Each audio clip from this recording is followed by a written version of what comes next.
There's a room at the back of my hardware store that I haven't opened in 11 years. Not since Evelyn died. My son-in-law found it 8 months before I was ready for him to. I need to back up. Because the story doesn't start with the room. It starts the way most stories like this start, quietly, with something small that you almost miss. My daughter Caroline is 34. She has her mother's eyes and, as it turns out, her mother's stubbornness, though not, as I've come to understand, her mother's character. That took me longer to see than it should have. I think I didn't want to see it this. After Evelyn passed, Caroline was all I had left. And when you're 62 years old and you've just buried your wife of 31 years, you hold on to what's left with both hands and you don't examine it too closely. The store is called Callaway's. Well, it was called Callaway's after my father. He opened it in 1971 on the main street in Smiths Falls, Ontario, about an hour south of Ottawa. Hardware, plumbing supplies, some seasonal stuff in the back. Nothing glamorous. But it paid for Caroline's schooling. It paid off the house on Radeau Street, and it kept Evelyn and me comfortable in a way that didn't require anyone's help. My father left it to me when he retired. I always assumed I'd leave it to someone too. The spring after Evelyn died, Caroline started coming around more. I told myself it was grief, that she missed her mother and wanted to be close to the places that still smelled like her. I believed that for longer than I should have. It was a Tuesday in April. I remember because we just had a late frost that killed most of my raised beds out back, when Caroline came into the store while I was restocking the fastener wall. She had her husband Trevor with her. He's 41, sells commercial insurance out of a Canada office, drives a lease vehicle that changes every 2 years. He has a handshake that's slightly too firm, the kind of handshake that's been practiced. I'd never had a strong feeling about Trevor one way or the other. He seemed fine. He remembered my birthday and brought wine at Christmas and laughed at the right moments. That was enough for me. That Tuesday, they walked the store together. Not shopping, I could tell the difference. Caroline was measuring things with her eyes. Trevor was glancing at the ceiling fixtures, the square footage, the parking out front. Halfway down the paint aisle, he said, almost casually, "You ever think about what this property would go for now?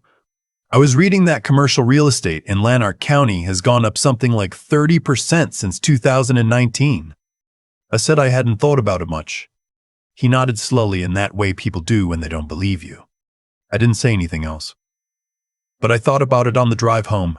I thought about it while I made dinner for one and ate it at the kitchen table where Evelyn and I had eaten together for 26 years. And I thought, that's a strange thing to say to a man whose wife died 14 months ago. I let it go. I filed it somewhere in the back of my mind and I let it go. The second time was at Thanksgiving. My sister Norma was there and her husband Bill and Trevor's parents drove up from Kingston.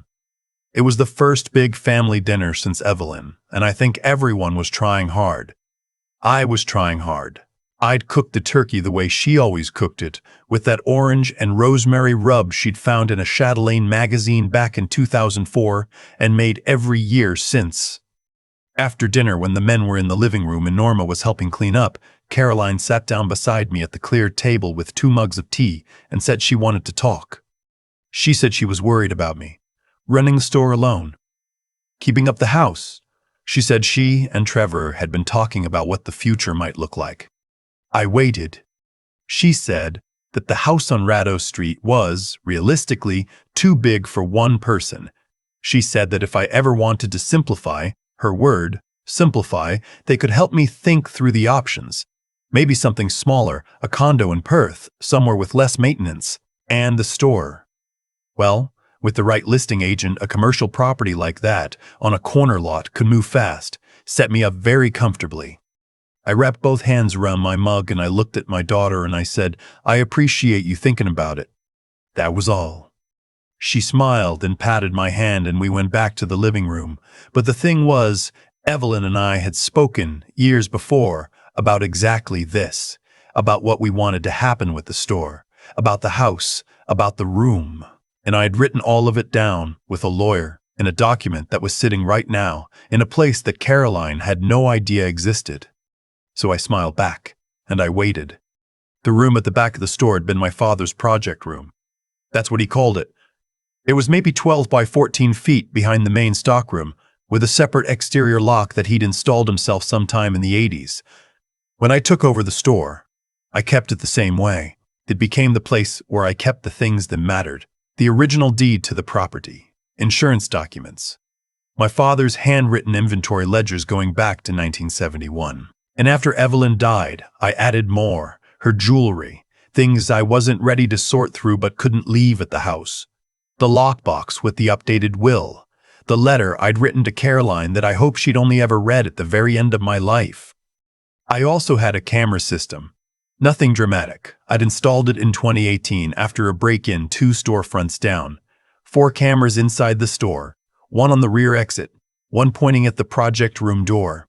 The feed went to an app on my phone and saved to a cloud account that even my bookkeeper didn't know about. I want to be precise about what happened in February because it matters. I was in Ottawa for a medical appointment. Nothing serious, a follow-up for my knee, and I planned to be gone for the day. I told Caroline I was going, mentioned the appointment, said I probably wouldn't be back until evening. Standard conversation. Nothing unusual. At 2017 in the afternoon, my phone buzzed with a motion notification from the rear exit camera. I was in the waiting room with a specialist's office on Riverside Drive. I opened the app.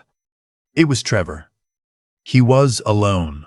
He came through the rear door, which I kept unlocked during store hours for deliveries, and he walked with the particular carefulness of someone who has thought about this moment. Slowly, looking at things. He tried the project room door, found it locked, and then stood there for what I can only describe as a thinking moment. He looked at the lock. He took out his phone and I believe he photographed it. Then he walked back out. It took me perhaps 30 seconds to understand what I just watched. Then I sat in that waiting room for another 2 hours, and I was very quiet about it. I called my lawyer, Douglas Firth, that evening from the car outside his office. Doug has been handling my family's affairs since before Caroline was born. He knew Evelyn. He knew the store. I told him what the camera had shown me, and I told him what had been said at Thanksgiving, and at the store in April, and in the smaller moments in between, that I had, until now, been charitable about. Doug said, "How long have you been watching this?" I said, 10 months. He said, "Do you have everything saved?" I said I did. He said, "All right, let's talk about what you want to do." What I wanted to do was not what I would have done 10 years ago. 10 years ago. Still with Evelyn, still believing that family was a thing that held together by its own weight, I might have confronted them immediately. Made it a scene. 10 years ago, I had less patience and more anger, and I sometimes think those are inverse qualities in a man. That the patience comes as the anger gets quieter.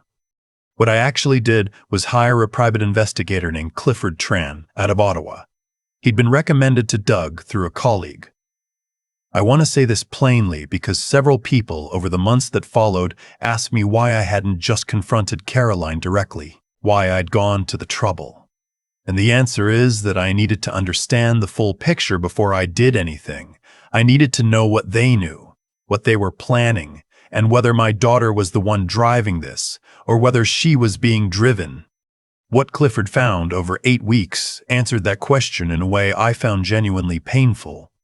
Caroline had been in contact with a commercial real estate agent in Ottawa, not a local one, someone she presumably chosen for that reason. For at least 4 months before Trevor's visit to the store, there had been a preliminary valuation inquiry made, not in her name, but through an email account that Clifford traced with the kind of competence I paid him well for. She had also consulted informally with a financial advisor in Nepean about the tax implications of selling an inherited business property.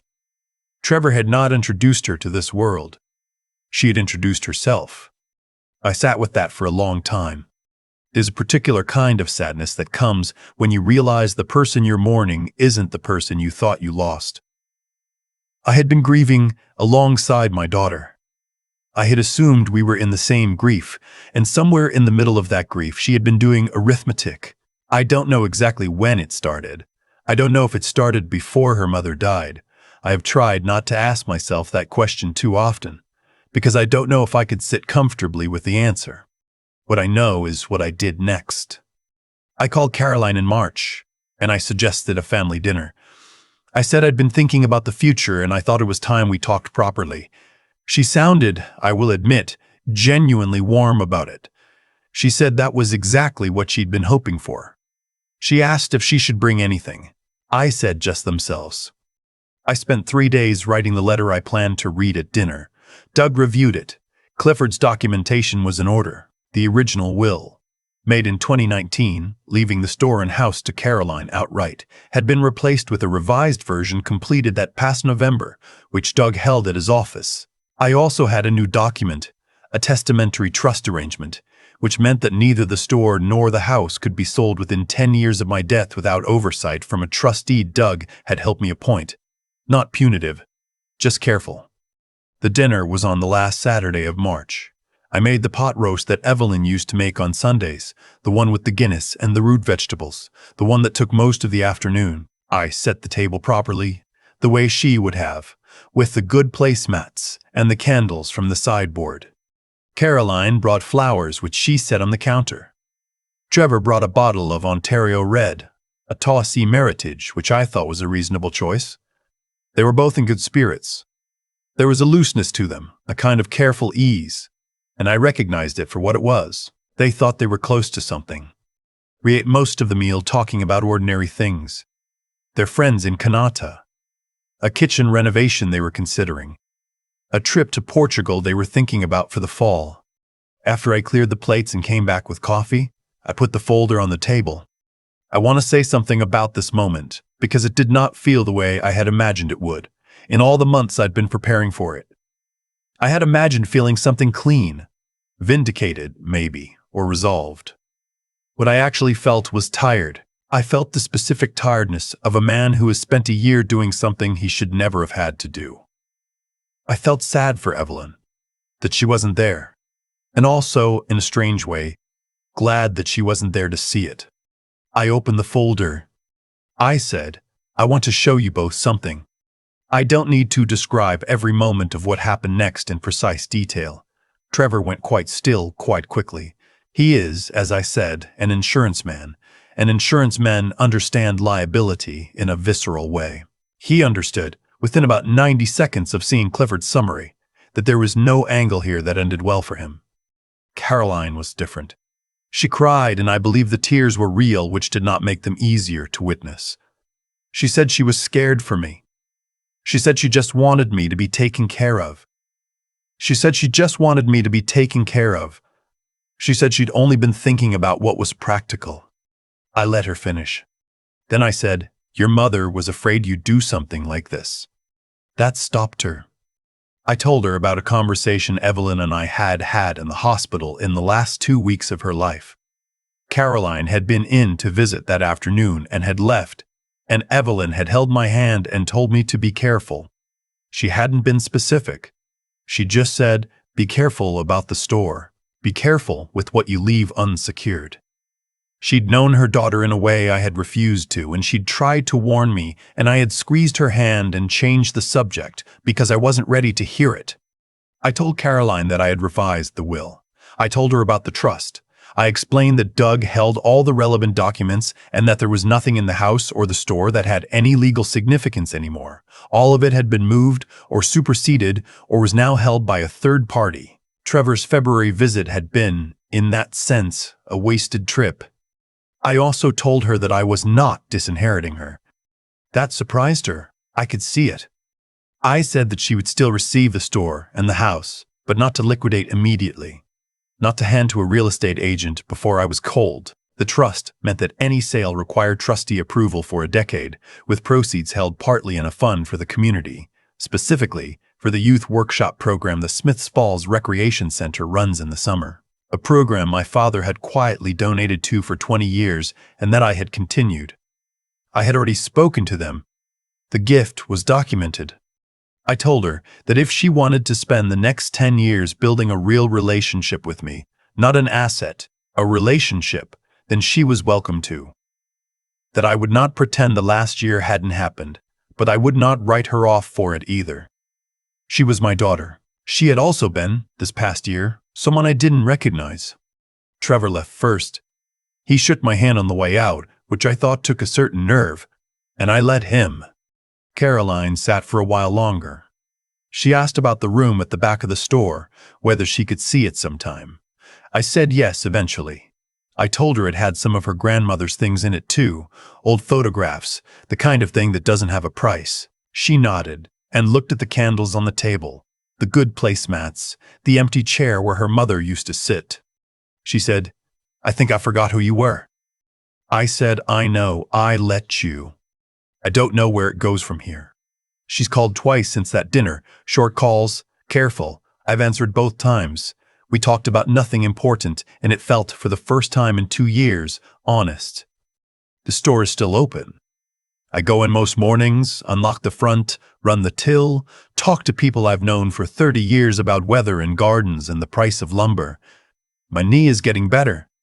I've started fixing up the raised beds out back, the ones the late frost took. I found Evelyn's seed catalog on the kitchen shelf with her handwriting in the margins, little checks and question marks beside the things she'd been planning to try. I'm going to try some of them. The room at the back of the store is still locked, but I have the key, and for the first time in a long time, that feels like enough. I keep coming back to the moment Trevor shook my hand on the way out, not because it angered me. I was past anger by then, but because of what it said about the kind of person he is. That even caught, even exposed, he reached for the gesture that looked like dignity. That's a certain kind of intelligence, I suppose. Just not the kind that actually serves you. I've been thinking about what it takes to get to that dinner table. To sit across from your daughter and her husband and lay out, calmly, everything you know. People assume it's about being tough. It isn't. Tough is easy. Tough is just adrenaline, with a short shelf life. What it actually takes is something quieter and harder to build, the willingness to see clearly when clarity is painful, and then to act on what you see rather than what you wish were true. I didn't want to believe Caroline was capable of this. Every time I filed away another small comment, the one about property values, the one about simplifying, the one about what was practical, I gave her the benefit of the doubt. That's not weakness, I think. That's what you do when you love someone. But there's a line between loyalty and willful blindness, and I stayed on the wrong side of it longer than I should have. What eventually pulled me across wasn't anger. It was the camera footage. It was seeing Trevor move through my store with that careful, practiced walk and understanding that this had been thought about, planned. That changed something in me permanently. The thing about consequences is that they don't announce themselves. They just arrive, quietly, as the natural result of a long chain of choices. Caroline made her choices. Trevor made his, and I made mine, the choice to document rather than react, to call Doug rather than confront, to hire Clifford rather than assume. Those choices took patience I didn't always feel like I had. There were mornings when I wanted to pick up the phone and say everything I knew in one long exhale. I didn't. I waited. And the waiting gave me something a confrontation never would have. The full picture. Cleanly documented. Impossible to argue with. Evelyn knew. That's the part that still sits with me. She tried to tell me and I wasn't ready to hear it. I thought about that a lot. About what it means to know something about a person that someone who loves them can't see yet. She didn't push. She just said, "Be careful." And she left me to get there on my own. That was its own kind of grace. She trusted me to figure it out eventually. I'd like to think I did. Caroline called again last week, longer this time. She asked about the raised beds, whether anything was coming up yet. I told her the kale was starting. She said her mother used to love kale soup in October with the smoked sausage. I said, "I know." I said I still have the recipe. That's where we are. It's not repaired. But it's a conversation, and a conversation is a beginning. I'll take a beginning. The room at the back of the store is still locked. I think I'll open it in the spring when the light through the back window is good. I'll go through Evelyn's things properly the way she would have wanted. Carefully, without rushing. That's the only way I know how to do anything anymore.